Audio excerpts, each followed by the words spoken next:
and fancier fabrics that I got from one of my sponsors, Shannon Fabrics, and this stuff is amazing. Okay, you can see it's super soft and fluffy. It's completely machine washable and dryable, and so we're going to be making an outer cover for the inside part of the beanbag that we can then take off and put in the wash so that we can always have it nice and clean for the children. I have 3 different fabrics for each one of the beanbags I'm doing. And the reason for that is that each beanbag is going to be made up of 6 different panels. You can use 6 panels of the exact same fabric. You can switch them up, do whatever you want. Also going to be made up of the 6 panels. So just for the lining fabric, you're going to need roughly about 3 yards. And the reason I say that is because for each piece that we're going to cut out, you need to cut out 6 of these. You're going to need about half of a yard, which is 18 inches by the width of the fabric, and you're going to need 6 chunks like this. So if you don't want to cut it out separate, you can also do it in the yardage. And I love this type of a project, like for the lining that you're not going to see ever, to use up, this yard sale fabric that I always find super cheap for 10, 15, 25 cents. And I always buy it so that I can use it to create prototypes or to do things like this, which is just a lining that's not going to be seen. And so what I'm going to do with my pattern piece, notice yours is not going to look like this because I made it on the computer a lot neater for you guys, but both of these sides say place on fold, okay? And so what you need to do is, this is a part that's cut. You have a fold down here. So all we do is fold it this way. The selvages should be up this way. And so now we have 2 folds. We have a fold that we just created here, and then we have folds down here. So this is how you want to prep each one of your pieces. Now I lay my pattern piece on top. This edge needs to be flush with this fold, and this edge needs to be flush with these folds down here. And my pattern weights are inside the house, so let me improvise. Just lay something on top to keep this down, and then I'm going to only cut along the curved edge.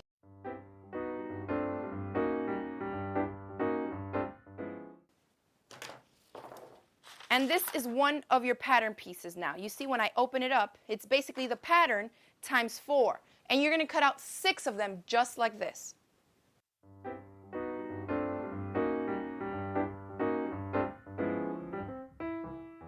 I have my 6 pieces. I'm going to show you how you're going to line this up. I'm going to put them together, pretty sides touching, pretty side of this fabric and this one. Grab your pins. You're going to start on one end, and you're just going to pin along one of these rounded edges, not the entire thing around, just here.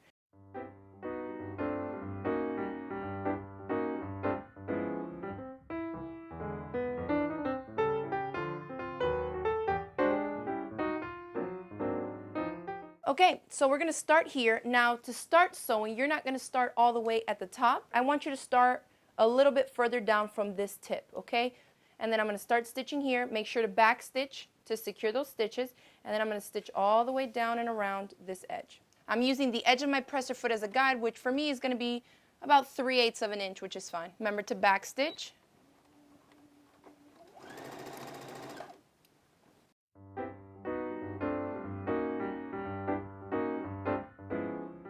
And again, stop a little ways from that tip and back stitch.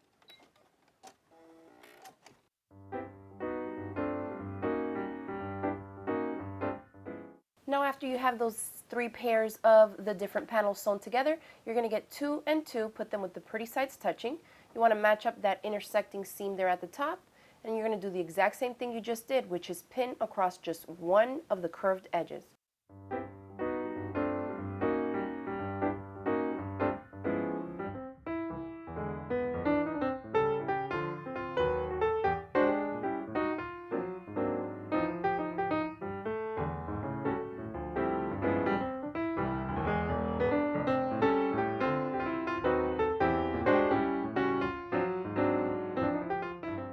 Now put everything so that the pretty sides of the fabrics are towards the inside. Basically, we're going to be putting the lining together inside out so we can turn it around and fill it.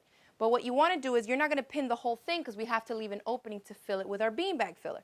So what I want you to do is pin from one end to here, and then from one end to here. And what you want to do is leave a section of about 10 to 12 inches that's unstitched, and that's going to be our hole to fill our beanbag with. So we've stitched down both sides. We have our opening here. And now before we turn it inside out, let's go to the ends here, because if you recall from where we started and stopped, you should have some kind of a hole on this side. So you definitely don't want to have that there when you go to fill your beanbag. So there are a lot of different ways to finish this, but since this is going to be on the inside and nobody's going to see it, I'm going to do it real simple. I'm just going to pinch all this stuff together, place a couple of pins, and I'm just going to take a few zigzag stitches on my machine just to make sure that that's secured there in place. And it's not going to be the most professional finish, but it's definitely going to help keep all the filler beads inside the beanbag. And you want to do that to both ends, okay? Just make sure you have no openings on both sides.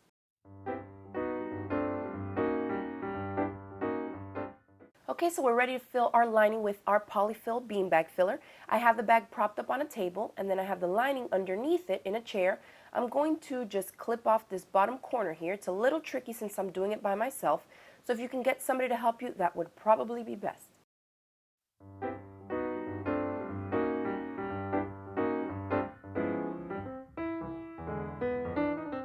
Okay, so you can see I spilled some because I'm doing this by myself, so definitely if you have a helper, go ahead and use them. But I've already put one bag in here, and I'm going to go with the second. I figured I'd get a little lower to the ground since half the beanbag is full already. So instead I'm putting the filler bag on a chair.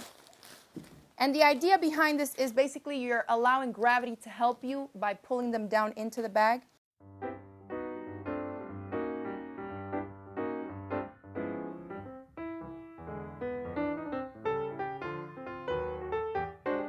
Once you've done both of the bags of the filler inside your beanbag lining, okay, what you need to do is stitch up this opening so you don't make a bigger mess, okay? I'm just going to fold this in right here, and I'm going to hand stitch it closed, and what I'm doing is using a double threaded needle. So I put a thread through my needle, and then I made a knot on the end, and I'm going to sew it up really tightly and really close together so I make sure that I don't have any of this stuff coming out of here. And I'm just doing a real simple whip stitch. This is not for looks. This is just for the functional purpose of keeping it shut, especially with kids. I know my kids are going to be jumping all over these things. And when you get to the end, make sure you make a nice sturdy knot. And that's it. The inside of our beanbag chair is complete. Now let's work on the outside.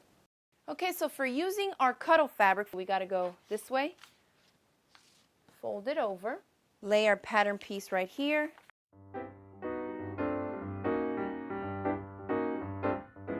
So line up 3 in the order that you want, and then repeat that again here. And when we put them all together, they will alternate, okay? So that's simple enough. I'm going to stitch these together. First these 3, then these 3, and then I'm going to put the 2 halves together.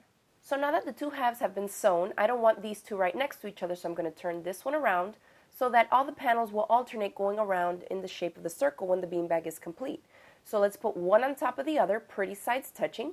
We're going to match up the intersecting points up here just like we've been doing, and then go ahead and pin a little bit of that side. Now we're going to need to leave a gap here that's not going to be stitched open, and this needs to be large enough for you to fit the entire interior part of the beanbag chair in there. So make sure that you're leaving plenty of space, okay? I'd say I like to leave usually about 25 to 30 inches or so of an opening here. Now that I've pinned everything and I know that everything is nice and lined up, I'm going to go ahead and add my closure now so that nothing moves on me if I try to do this after it's already been sewn.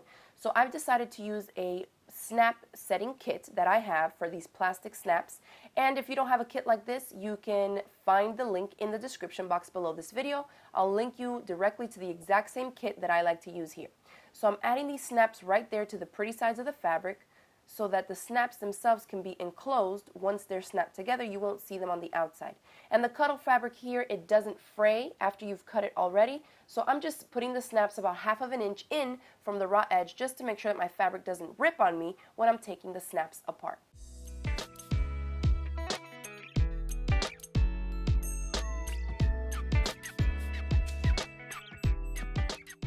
So I've attached about 10 different snaps here to the edge, and now that everything is nice and flush, I'm just going to continue pinning on the entire opposite edge so I can just go to my sewing machine once.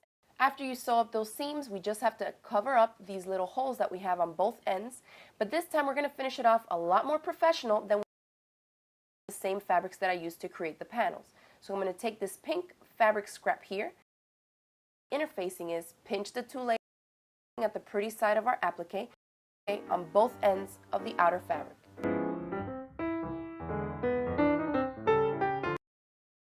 Depending on how wide you left that opening there, you may need somebody else to help you, but try not to rip your fabric or rip out any of the seams. Now I can just snap my little closure up. You can see it's nice and neat, and that's it. Our beanbag is done. So I hope you enjoyed this video tutorial. Super easy project, even great for beginners.